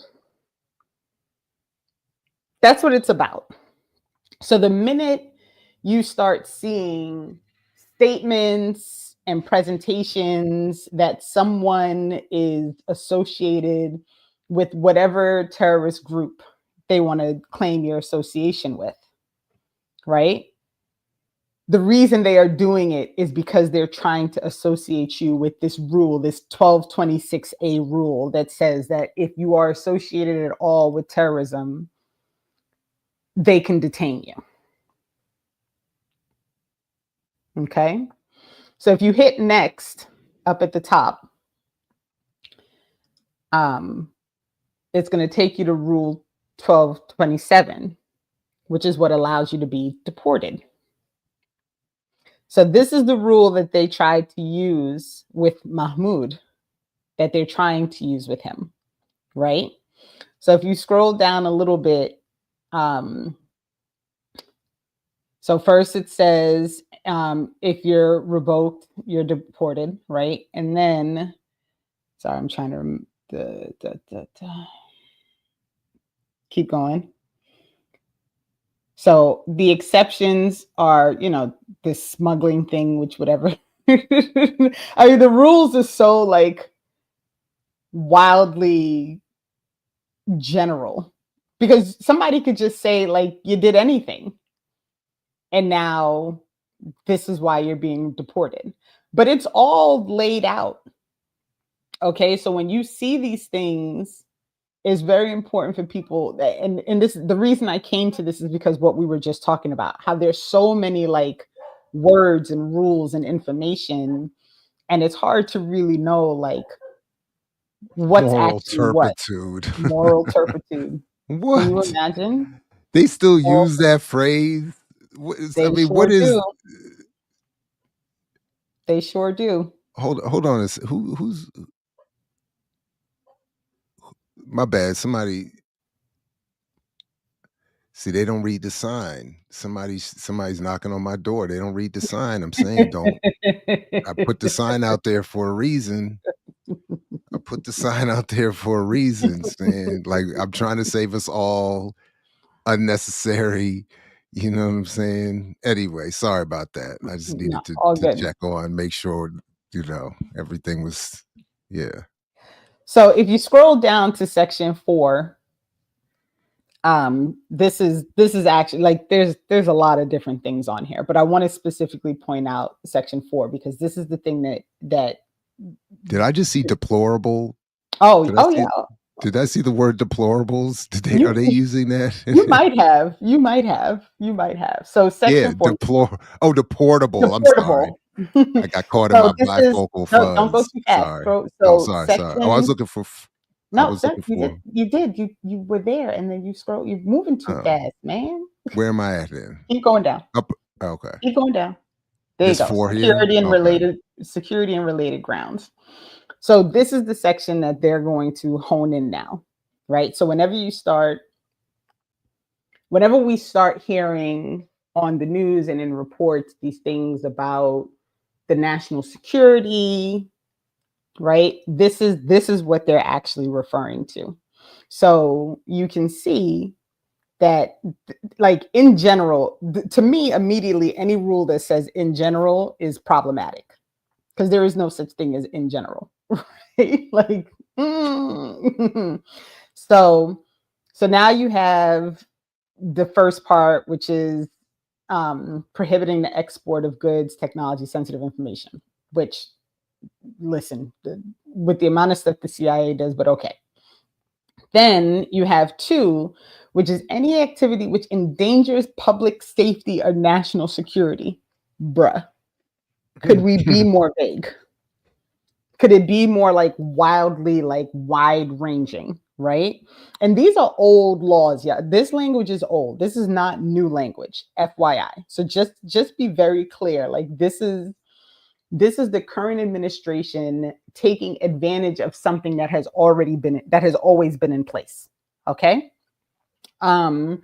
Opposition, any activity, a purpose of which is the opposition to, or the control or overthrow of the government of the United States by force, violence, unlawful means. So that means anybody who speaks on revolution, who is here on a green card, they can claim is doing this, right? So then B is about these terrorist activities, right? Which again, I don't even know what that means. But CI is the one that is specific to what they are quoting when they quote why they're coming after Mahmoud Khalil. And it is whose presence or activities in the United States, the Secretary of State has reasonable ground to believe would have potentially serious adverse foreign policy consequences for the United States. So when they speak on what is, this whole idea that it's foreign policy, right? This is why people have to understand the problem that occurred when Congress 2 years ago voted to support the IHRA's definition of anti-Semitism. When did that vote happen? 2023. 2023. Okay. So before Okay. 2024's election. Correct.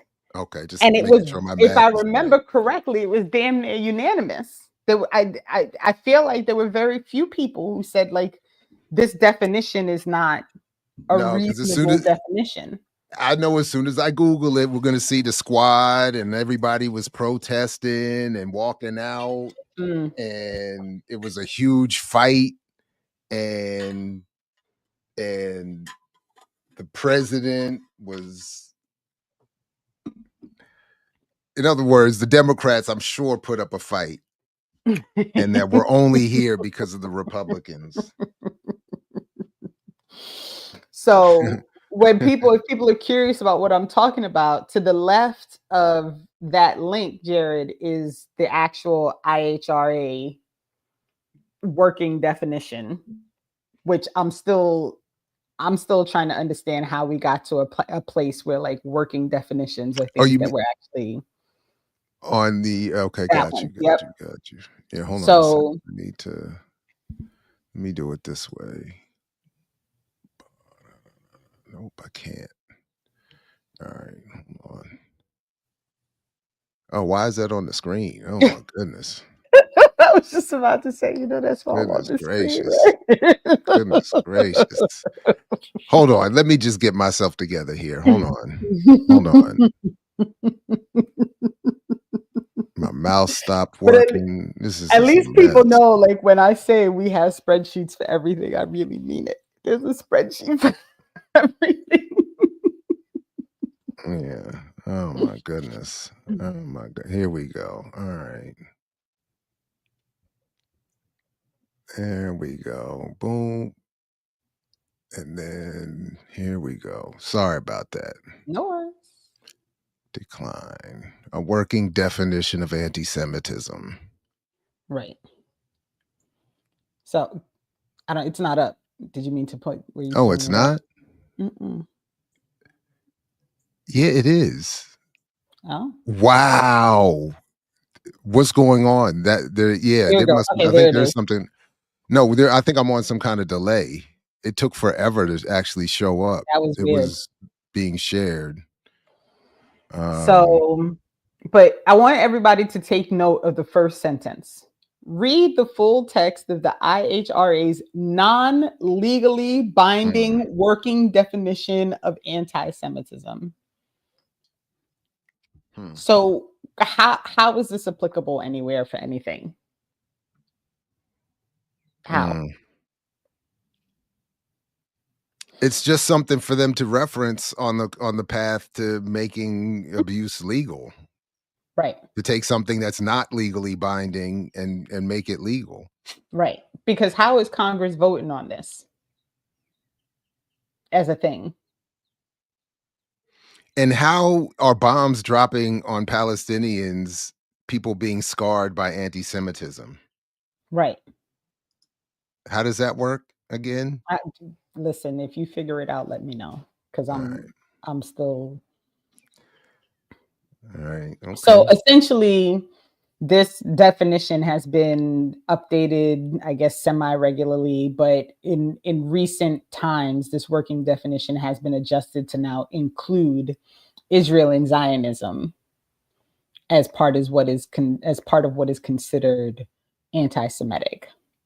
So there are massive fights happening everywhere. I know in New Jersey specifically, there's a big fight about this law being about this being enacted and trying to include Israel and Zionism and any speech against Israel and Zionism as part of an anti-Semitic definition.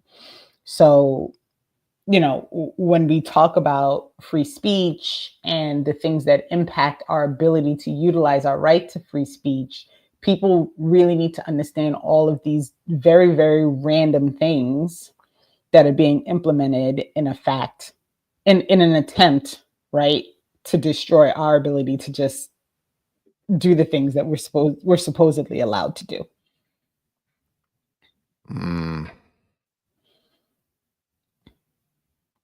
It's wild. Supposedly. Yeah, that's a mess.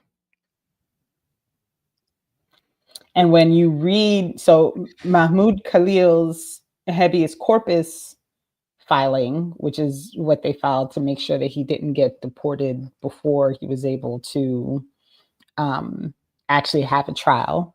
And one of their requests is that he be released and not be held in custody while all of this is happening. It points out that these rules that are put in place, because when you're a green card holder, right, and you are a legal resident in this country, you have you're supposed to, let me correct myself, you are supposed to have all the rights and things that come with that, with being part of someone in this country. And so this fight is a massive one, and people need to understand the very real extensions that are going to come from anything that is able to say this particular speech, even though it should qualify under free speech, doesn't qualify for you. And there's a lot of people who are going to get caught up in this. So, but did you read this letter? I didn't. So he dictated this over the phone to his attorneys, and then they posted it. But that first paragraph, and I don't want to read the whole thing, but my name is Mahmoud Khalil, and I'm a political prisoner. I'm writing to you from a detention facility in Louisiana, where I wake to cold mornings and spend long days bearing witness to the quiet injustice underway against a great many people precluded from the protections of the law. And he speaks in this letter about all of the other people who were being held in that detention center, people who have been there for years. Right? So, it's important. I think people should be reading all of these things just so they have a sense of what's really happening. Because in his letter, as he's writing about different people, these are not people who just got put there in Louisiana, right? He's mentioning folks who have been in this detention center for a lengthy amount of time.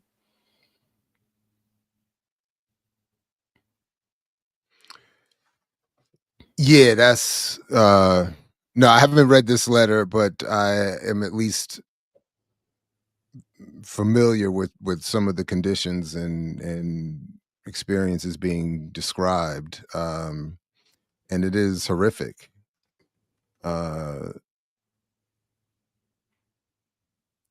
again, something that predates and pre-existed the current administration. Mm-hmm. So it's just something to consider as we figure out a way out of this and what to do next. Right. And it really has to be, what Amandla said is to me really important. This is not the time to kind of silently slink back, and do the Homer Simpson meme where he falls back into the bush. Mm-hmm. Right? It's just not the time for that. And we talk about this a lot, how it's not an easy ask. And I recognize it's not an easy ask, right? It's not. People really are legitimately afraid. So I don't want to come across as if I don't understand that there's reason to be legitimately afraid, right? Because this is reality, right? Something could go really badly, and it's very difficult to. Sorry, somebody asked for the link to the letter, so I'm just dropping it in the chat. That's the link to the letter from Mahmoud, you all. So it's a big ask to be don't be silent, but I still stand by my belief that they are, simply put, they're outnumbered. So if enough people decide not to be afraid, right? There has to be a point where something's going to give. But the more people step back and accept, like, well, if I'm just quiet, like maybe I can get through these next 4 years, right? To me, that's also a risk, because you may think that, but once we cede all power to people who should not have that, it's not going to help you, right? Like, I agree 100%. Capitulation will not save you. It won't, because it's going to come for everybody eventually. So I feel like the more people decide to just stand strong to the right side of things, right? I just I don't know, it's rough. But the capitulation thing is crazy. I put in there what happened with Columbia University, and Amandla mentioned this. They got their letter from the US government with all these demands about what they were going to do, and what they needed to do in order to get their $400 million back from the US government. And the president of Columbia has essentially said, like, well, we're going to try and figure out how to work with the federal government, right? While at the same time saying, like, we're committed to being a place of education. Well, you can't do both of those things at the same time. You can't be committed to being a space for education and learning and open discussion and capitulate to a government that's telling you that they're going to take over your Universities will beg to differ with you, and have been differing with you for a long time. I know. They happily contort themselves into a defense and an explanation of all of that. I keep forgetting the technology, but it was Cornell I was just put onto this when I was there recently. Cornell outdid all these other elite universities to get control of this is it surveillance, cybersecurity, some kind of technology, and some sort of a relationship with Israel. Which of course brings them a ton of money and a deeper relationship with the state and its international, extended apparatus and whatnot. But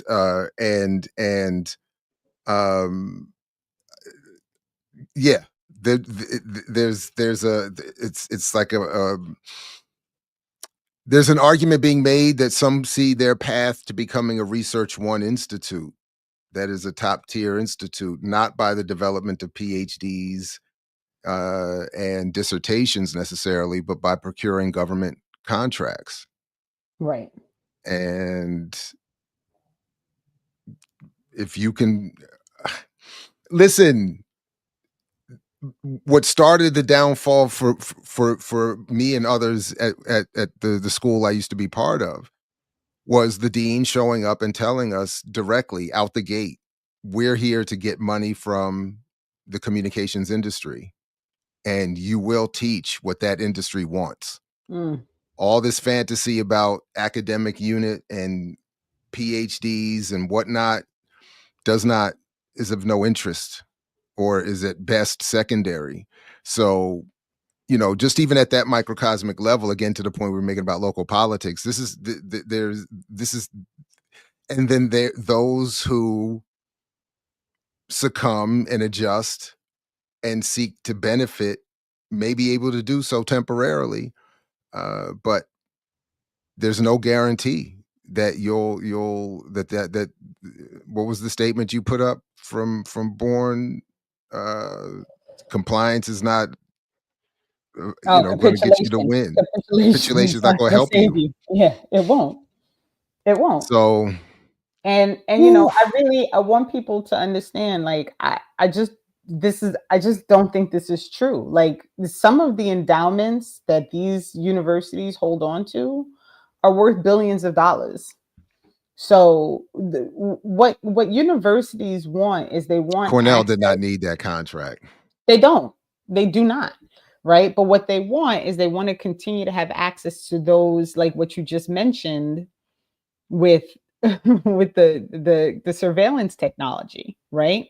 So what they're looking for is to continue their relationship with the military industrial complex so that they can keep on making additional money. The reality is that if schools were not trying to charge people $75,000 a year, $85,000 a year to attend, like, most of this money is sitting in an endowment somewhere, and too much of it is going to people who are at the very top, right? Like, That's what I was waiting to talk on. Yeah. No, just that.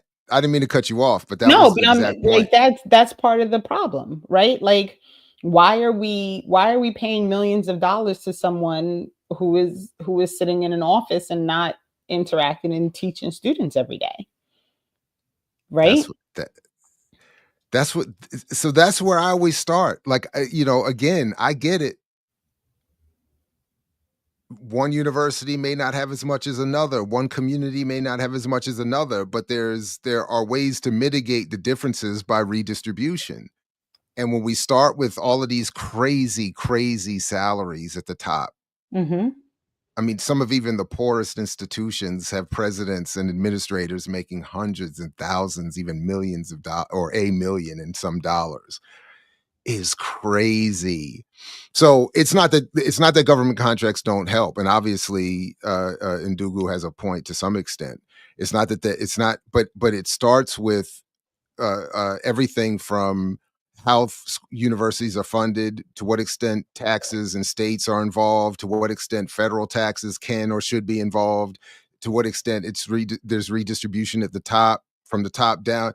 All of those things can be involved in a conversation if you're trying to develop spaces where intellectualism is still safe to a certain extent. I mean, universities have never been meant to be revolutionary. But so there is always this question of, to what extent is a need, or is it a want to justify unjustifiable expenditures, what should be unjustifiable expenditures, Right. Because, by the way, the school redid, what I always think is funny about the school in question that I was mentioned, it when it adjusted its model and put up new signs and pictures and whatnot, the overall enrollment of students went way down.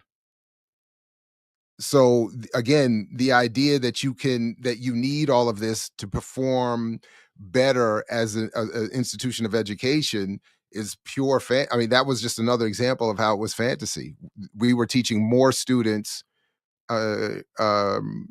with fewer, at least nominal, resources, because again, a lot of the resources don't get redistributed, so there might be more in number, but it's not more in effect, and enrollment went down. So It's interesting. And I just want to so Robin's responding to Jay in the chat, who has some questions about Mahmoud Khalil being a false flag and some of his historical associations. And I can't look, and this is not, listen, I don't know Mahmoud Khalil personally. I don't know enough about some of these historical associations to say, but I want people to be clear. Like, my point in all the things that I brought up in showing how the rules are written, in showing how the laws are written, and showing the statutes, it's very much not really about Mahmoud Khalil as much as it's about understanding what is being used in order to persecute and oppress people and to silence the general population,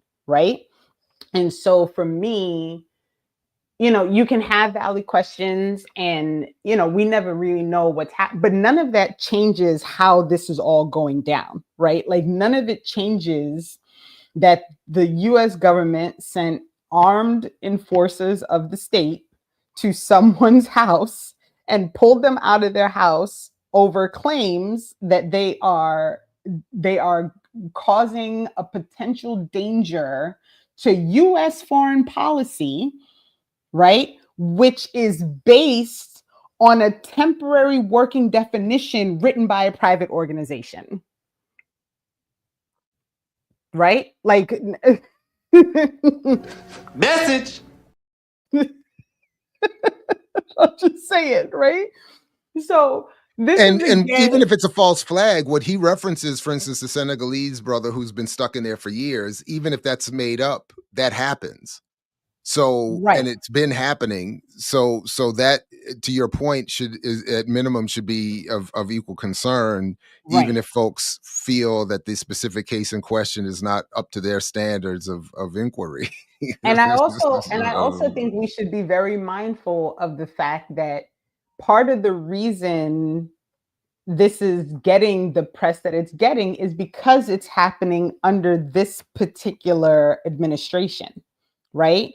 2 weeks ago, we talked about Newark and how all of these people in Newark came out because they were so upset about, the ICE raid and this, that. But there was not one press conference during the 4 years in which the Biden administration was party to over 30,000 people being arrested and detained in Newark. Right? So for me, part of the issue is that right now, this is the person who the administration has zoned in on. And because the administration has zoned in on this person, the media is taking it up because that's what the media does, right? I don't know, in my opinion, had the other side won, right? In all likelihood, this might still happen. It would just be happening quietly because nobody would be calling it out. Because they, stuff happens very quietly under Democratic administrations and nobody says anything. So again, I don't mind acknowledging difference, and I don't mind acknowledging, for instance, that I don't think the attack on government employees would be happening if Kamala won. I don't think that's fair, right? I don't think certain things like that would be happening, but that something else might not be happening, that other things wouldn't continue to be going on, and that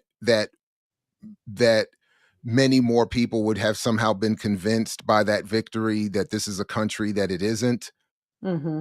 Mm-hmm. And then it would also continue, as is happening already, in further encourage people to forget what you are laying out and what Amandla was laying out and what Craig was referencing even, Mm-hmm. is that Mm-hmm. so many of the problems already exist. That like, and I don't even want to deny or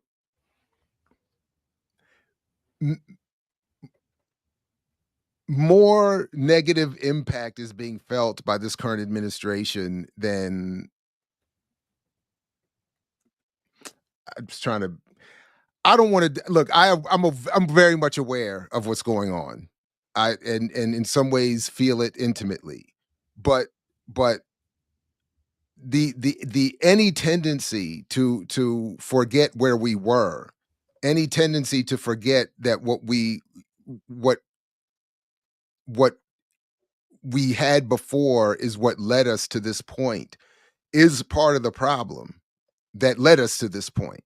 So I just, like, again, both things. I don't want to deny or diminish what many people are feeling right now and experiencing right now. Mm-hmm. I just don't want to let those who paved the way for it off the hook. Like, so much could have been done had this other party been what it claims to be, to make what's happening now an impossibility. Right. And there's just not been any interest. And in that clip that we played yesterday on the morning show initially from Status Quo, where MSNBC is even telling Chuck Schumer, son, where's the fight? And it's like, the fact that it takes place on MSNBC was in many ways comical.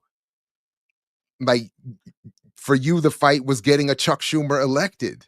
And now you're mad that he's not fighting? Like, but that's what I think should be the focus of our anger and the direction forward, politically. Like, anyway, so that's why. And then lastly, I'm very glad that we've already started and have really never stopped on this show and elsewhere, and on this platform and elsewhere, the ongoing engagement, whether it's with electoral politics or something else, to or organizational advocacy, to say,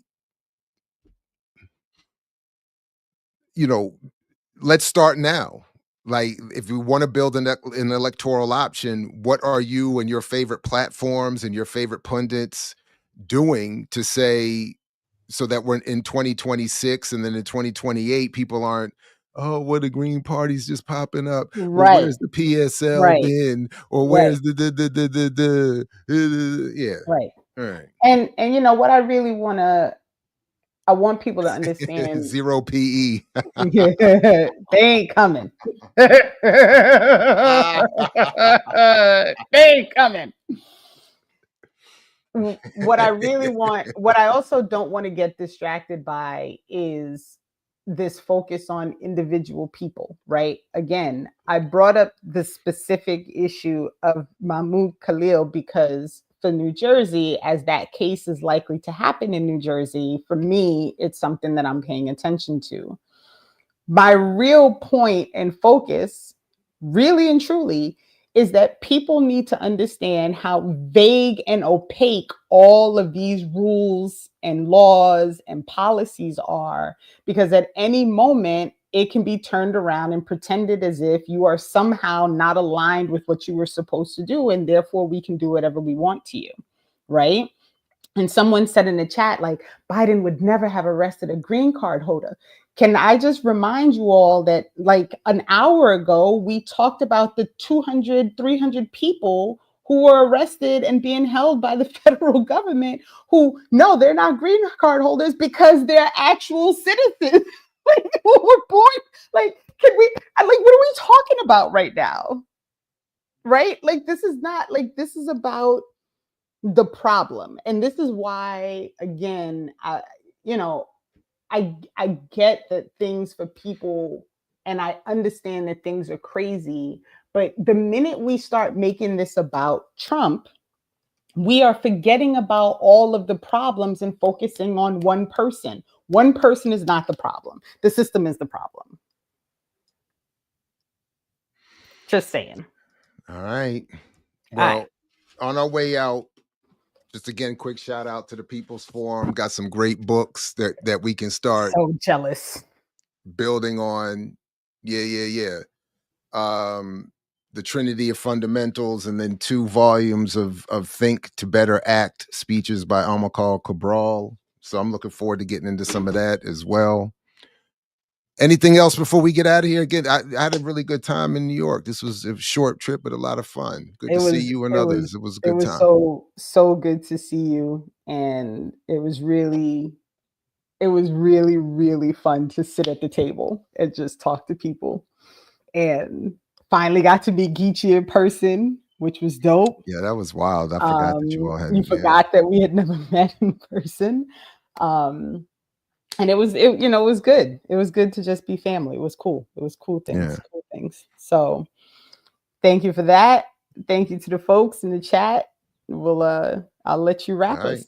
All right, everybody. Big salute to Craig and Amandla, and salute to Momodou and everybody out here struggling. And thanks everybody in the chat. Please do like, share, subscribe, support the Patreon and the platform however you can, blackliberationmedia.org. And we will, peace. Like Fred Hampton used to say, as long as you're willing to fight for it. We'll see you next time right here with Saturday with Renee.